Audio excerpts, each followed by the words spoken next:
Oh, spooky. I'm gonna hit my closet. Halloween season is back. It's not complete yet. I still need to get the purple lighting and add some stuff to the background, but not bad. Also want to show you guys what G Fuel sent me for Halloween. I got a Friday the 13th can, this sick Chucky can, and also a Freddy Krueger can. And I think they're all unique flavors too, so that's really awesome. You guys can also get that too on gfuel.com now. Anyway, what is going on, everybody? Welcome back to another video, and welcome to my Week 2 NFL reactions. Busy day yesterday, we got a lot to get over, so we're just gonna hop right into it after I go over my plugs. Which you guys would probably know that you can use code WyattzWorld to save yourself a discount on any G Fuel products, or match up to $100 of your first deposit on Prize Picks. But remember, always play responsibly, and let's get into my Week 2 reactions.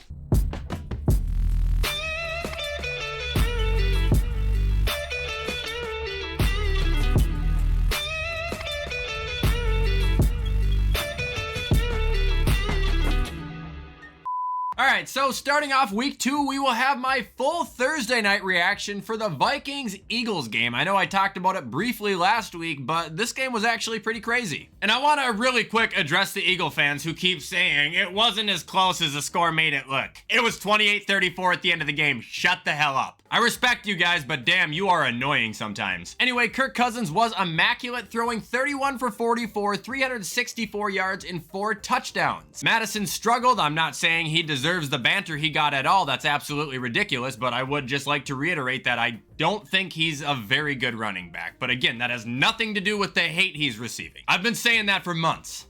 Jefferson, to my surprise, ate the Eagles alive. The whole Vikings came to my surprise, I'm not gonna lie. Anyway, Addison made a nice play, Hawkinson was present, KJ Osborne actually looked worse than you'd think he did with a touchdown and 3 receptions because he also had like 3 drops. Danielle Hunter had 3 sacks, defense was disruptive, but sadly it just wasn't enough to take down DeAndre Swift, who ran for 175 yards, or Devontae Smith, who had 4 receptions for 131. Should be noted though, their defense only got to Kirk Cousins twice. My honest opinion is I think the Vikings ended up looking better coming out of this game than they did going in, even despite still being 0-2. That record really doesn't match the play we saw.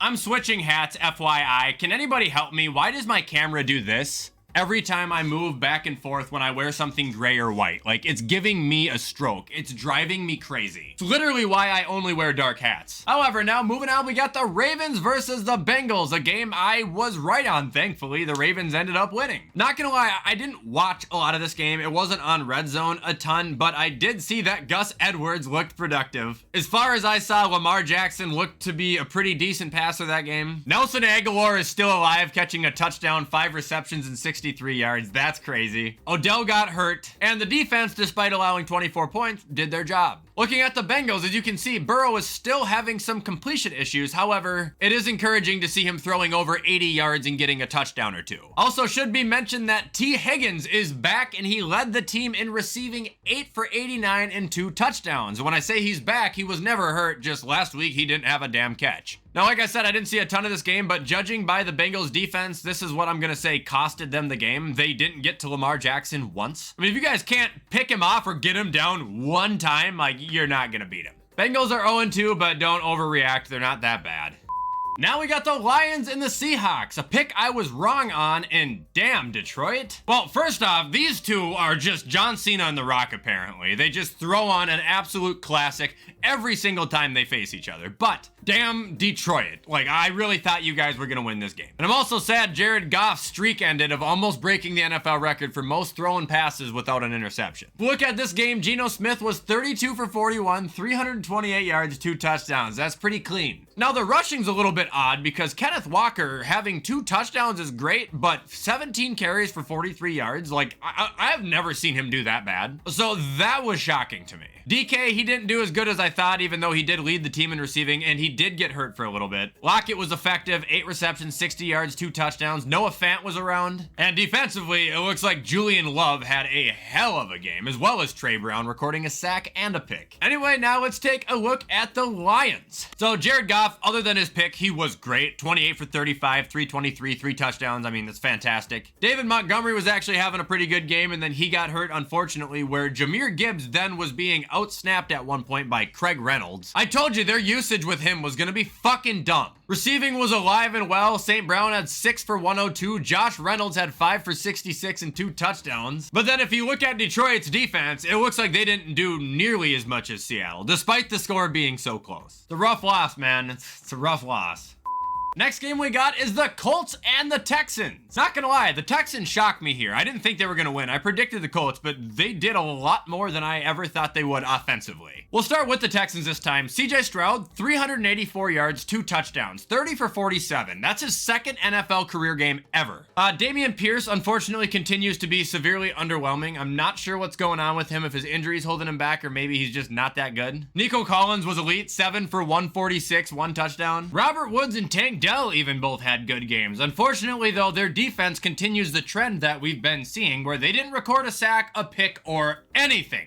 Looking at the Colts now, they're the more interesting team because Anthony Richardson on the ground was a superstar, and then unfortunately he got hurt where Gardner Minshew stepped in, completing 19 for 23 passes, 171 yards, and a touchdown. That man is not a backup, dude. Michael Pittman, he did good. His yardage was a little bit underwhelming, but 8 receptions is awesome. And then looking at their defense, they were able to sack CJ Stroud 1, 2, 3, 4, 5, 6 times. Telling you right now, if the Texans would have sacked the Colts 6 times, they wouldn't have thrown up 31 points. Next up, we got the Bears at Tampa Bay, and this will be a very quick one. Chicago fans, I'm sorry, but Fields sucks. He is not a good thrower. He can't read a defense. There's open players waving their damn arms, sitting crisscross applesauce on the ground, and he just can't see it. DJ Moore did good, I guess, but aside from that, there's really nothing good to talk about on the team. And for the third time in, 5 games, we are seeing a defense who did not record 1 single sack. I think the Bears are doomed again. As far as Tampa goes, Baker was actually really good. 317, 1 touchdown, 26 for 34. Maybe I was wrong on him. John White was fine. Mike Evans had a huge game, 6 for 171. And their defense was able to record 2 picks, which is saying nothing against Justin Fields, but they were able to sack Fields 6 times. And for him being a very mobile quarterback, that's actually pretty impressive, and I'm sure it played a key factor into the Bears only scoring 17 points.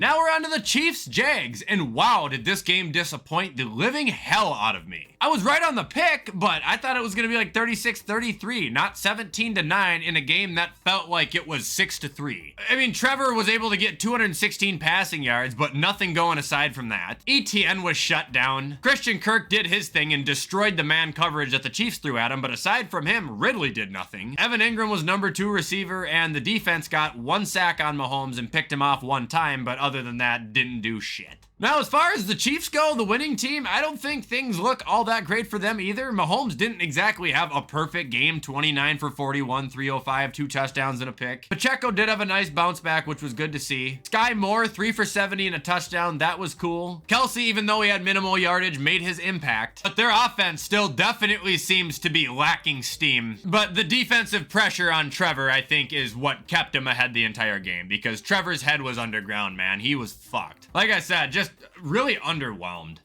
Moving on to the next game, we got Green Bay and Atlanta, a game I was barely wrong on because the Falcons pulled it out. Look, Jordan Love played another decent game, 3 touchdowns, 0 picks, and for anybody who's about to comment, how is that a decent game? He's elite. Having a total completion percentage on the year of 55% is not elite. It is a problem. AJ Dillon, he was shut down. I think that's kind of why Green Bay ended up losing the game. Receivers were led by 2 guys I've never heard of, and their defense actually should have done so much better than what you're seeing here. But we'll talk about that now as we go over to Atlanta. Now, from Atlanta's side of things, they do have some good. They have good in the sense that their kicker is pretty much one of the reasons they won the game, throwing up 13 points. They have some good in Drake London showing up, getting 6 receptions for 67 yards and a touchdown. And they have greatness in Bijan Robinson having 19 carries for 124 yards. However, the dud of the offense, and the reason I'm saying Green Bay's defense should have done so much better, is because Desmond Ridder is fucking terrible. Oh yeah, I've turned on him. He should have had like 5 picks yesterday. He was throwing them right to Jair. Like, this is gonna sound harsh, but Atlanta, you guys should not have won that game.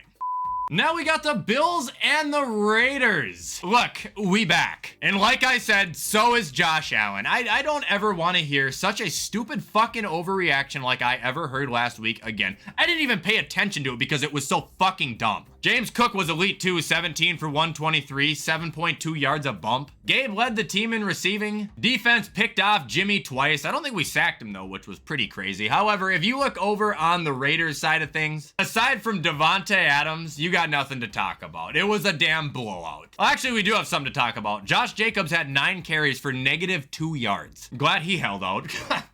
Now we got the Chargers and the Titans.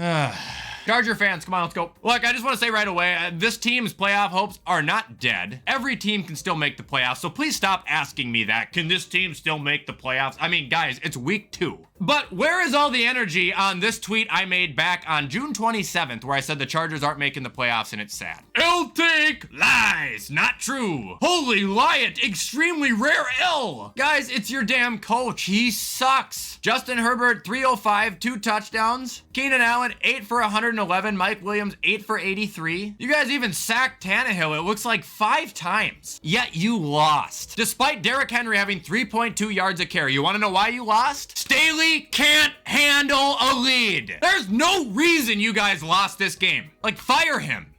Next game we got was the Niners and the Rams. Much closer than I thought, but the outcome was correct. Not gonna lie, I didn't see, like, a play of this game. It looks like San Francisco's rushing was unstoppable. McCaffrey, 116 for a touchdown. Debo had a touchdown. Purdy had a touchdown. Receiving was consistent, I would say. I wouldn't say it was great, but consistent. And their defense did not do nearly as much as I thought they would. They got the picks I thought they would, but they didn't get the tackles or the sacks. Now, looking at the Rams, even though they lost, this is still more of the story. Stafford threw the ball 55 times for 307 yards, 1 touchdown, 2 picks. Kyron Williams was playing in place of Cam Akers, who was healthy scratched. I didn't realize Cam Akers had like 22 carries for 23 yards last week. It was really bad. This Puka Nacua guy continues to go off, 15 receptions for 150 yards. Tutu had another 7 for 77. But ultimately in the end, other than Stafford's turnovers, it looks like it was the lack of defense on the Rams side that probably kept him out of the game. Well, not out of the game, but they lost by 1 score. I mean, they didn't do anything. Byron Young had the only sack.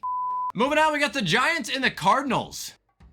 I think it would benefit both of us if we didn't talk about this game. Also, Saquon's hurt. I don't think it's very severe, but he was out of the game at one point for the game, which is never good to see. Seriously though, the Giants were down 20-0 to Arizona, and it ended up coming back and winning, but I have more bad to say about them than good at this point. Like, yeah, it's great Danny was able to connect with his receivers, but why is this team as a whole struggling so much? Offensively, defensively, why are they struggling? You started off your season losing 60-0. Like, I don't have something good to say about you guys. I really don't. Cardinals, I actually kind of do. For one, Josh Dobbs continues to just be Josh Dobbs. James Conner actually had a good day, 23 for 106. Zach Ertz is back in his peak form, apparently, leading the team in receiving, 6 for 56. Hollywood did pretty good, and their defense, even though it would appear to be underwhelming, was actually quite productive. But again, them holding Saquon to 63 yards out of 17 carries, that halted probably 4 drives for New York alone. Not blaming Saquon, I'm blaming the Giants. Something is wrong there, they barely got away.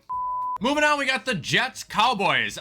This game I was wrong on in the sense that I thought it was going to be a lot closer than it was, but the Cowboys still ended up just kicking the hell out of the Jets. I mean, Zach Wilson is still Zach Wilson. That's what it boils down to. Garrett Wilson is still Garrett Wilson, so that's good, but Zach Wilson is still Zach Wilson. Doesn't matter if you have a top defense in the league if your offense is this bad. Like, it doesn't matter. I don't know where the team was that played the Bills. Like, I wish they would have showed up for Dallas, but apparently not. As far as Dallas goes, Dak had a great game, 31 for 38, 255, 2 touchdowns. Tony Pollard had a bad rushing game, which was a little shocking to see, but it's not just him, it's nearly everybody. And as far as receiving goes, it was basically all CeeDee, 11 for 143, and second was Tony with 37. Wish it would have been a little bit closer, New York. I feel kind of bad for you, but it is what it is.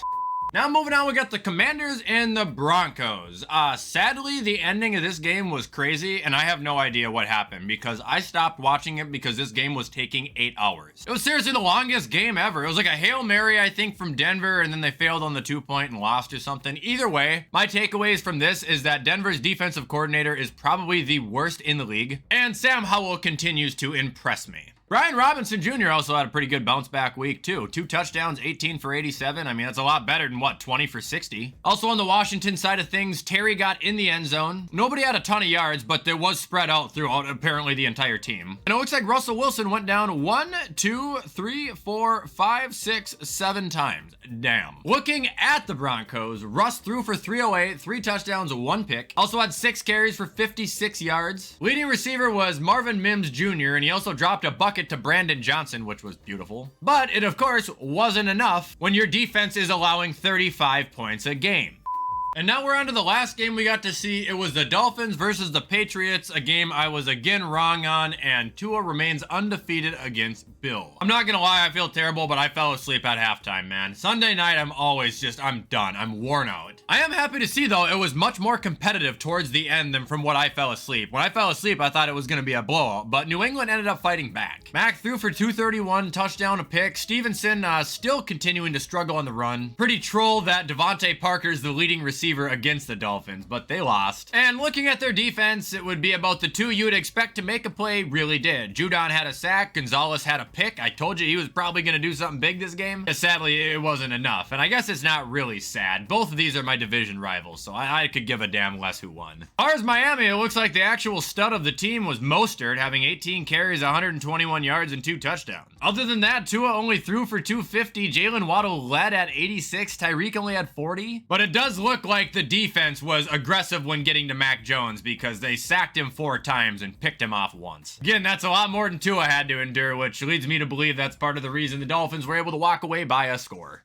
Anyway, guys, that is going to be all for my week 2 reactions. I'm going to get off and get this edited so you guys can watch it on time. I feel like it's going to be a long one. If you know how to show support, you know I appreciate any and all help. However, with everything I said, I will see you in the next upload.